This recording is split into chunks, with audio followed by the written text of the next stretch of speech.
As Democrats continue to plummet in the polls, a center-left think tank gives them a piece of advice. Shut up. Let's talk about that. But before we do, this is your reminder to subscribe to this channel. And while you're down there, give this video a thumbs up. And if you're feeling extra adventurous, ring the notification bell so that you are notified every time I upload a video to this channel, which is every Monday and Friday.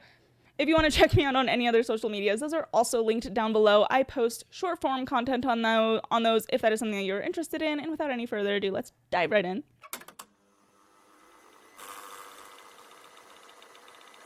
Okay, so while Trump's polling numbers are certainly not favorable, Democrats somehow manage to do much, much worse. So this new poll from Wall Street Journal shows that Democrats are at a 30-year low, you guys. They are 30 points underwater.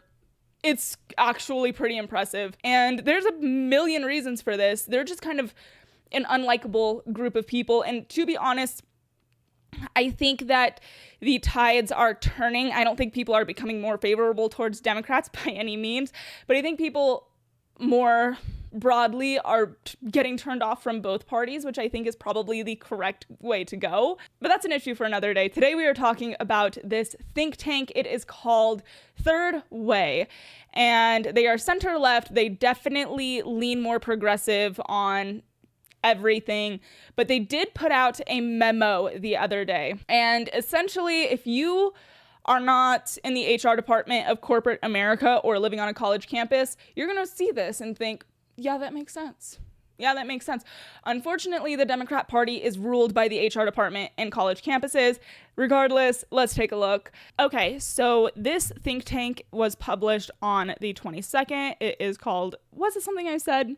Because the whole premise is that the left and the Democrat leadership tends to use language that has become a huge turnoff to the average American. And I think they are absolutely correct about that. However, I still think that they miss a huge part of the argument and they actually fall into the faux pas themselves. But let's take a look. So they start off talking about how the left is very into specific uses of language. And I found this line to be very fascinating. The intent of this language is to include, broaden, empathize, accept, and embrace. The effect of this language is to sound like the extreme, divisive, elitist enforcers of wokeness. Wow, I stumbled my way through that. They go on to say, to please the few, we have alienated the many, and they're super correct about this particular fact. So I want to go through their specific lists because they divide it up in such a way that they give brief little explanations on each one, and I think that the explanations given, well, we'll just get into it. Okay. So the first category given is therapy speak. These words say, I'm more empathetic than you, and you are callous to hurting other people's feelings. They give words such as privilege, violence, dialoguing, othering, triggering, microaggression, progressive stack, centering, safe space, holding space, body shaming. Of course, they're correct. Like, for the normal average American, you hear something like safe space or holding space. The type of person who uses that type of language is absolutely the type of person who is virtue signaling from their high horse, but actually knows jack shit about the real world. That's the vibe you give off. Let it be known. Okay, so seminar room language. This language says, quote, I'm smarter and more concerned about important issues than you. Your kitchen table concerns are small. And this includes things like subverting norms, systems of oppression, critical theory, cultural appropriation, postmodernism, and the classic existential threat to X, Y, or Z. They go on to say, when we use words people don't understand, studies show that the part of their brain that signals distrust becomes active. Now, I just want to point out that within the memo in which you're saying maybe let's not position ourselves to come off as if we are better than the rest of the fucking country, they say when we use words people don't understand. And in that list is things like systems of oppression, critical theory, cultural appropriation, postmodernism. I think a lot of people would be quite insulted insinuate that they don't know what these terms are or what these terms mean. And I think that that's worth pointing out, that they fell into their own trap there. It's almost as if it's a feature, not a bug. Okay. Organizer jargon. These words say we are beholden to groups, not individuals. People have no agency. To expand upon that, identity politics, right? If you're Black, you have to vote Democrat. If you're gay, you have to vote Democrat. How dare you vote for Trump if you're a woman? They put you into your box and you are to stay inside that box. This is the reason that a lot of people think that the left is a cult, because if you take one little step outside of your prescribed box, then you are ousted and you are now a radical right-wing ideologue. I mean, this is what happened with Joe Rogan as the most obvious example.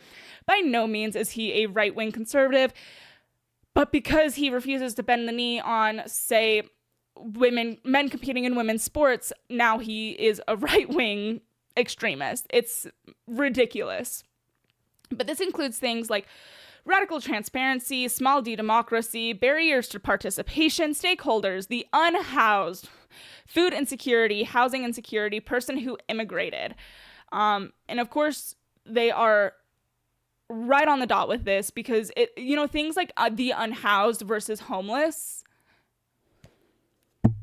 Please explain to me the difference. There isn't one. You're just trying, it's virtue signaling. They are literally the exact same words. And handicapped versus disabled. Instead of disabled, these days you're supposed to say differently abled. It's retarded. Okay, this is a big one.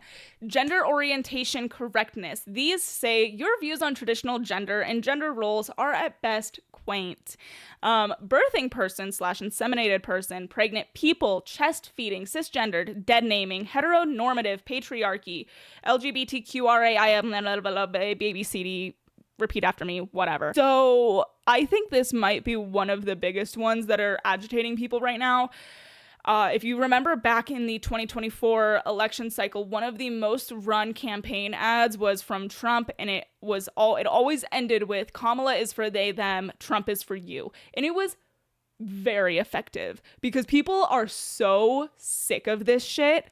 And I made a video not too long ago that a lot of people had a lot of thoughts on, talking about the fact that it is this type of radical activism that is doing more harm to that movement than anything anyone on the right is doing. And y'all were not ready for that conversation, but I stand by my piece. Okay, so they also talk about shifting language of racial constructs. And this includes things like Latinx, BIPOC, allyship, intersectionality. I think out of this particular one, Latinx is the biggest, because how offensive is that to a group of people that have a gendered language? Their words inherently contain gender, and you impose your American idea of non-binary onto this group of people and expect them to adopt it. It is, honestly, if there's ever anything that should be offensive to a group of people or a culture, it should be that. And the hypocrisy is just, my back hurts trying to figure out your mental gymnastics, bitch. Okay.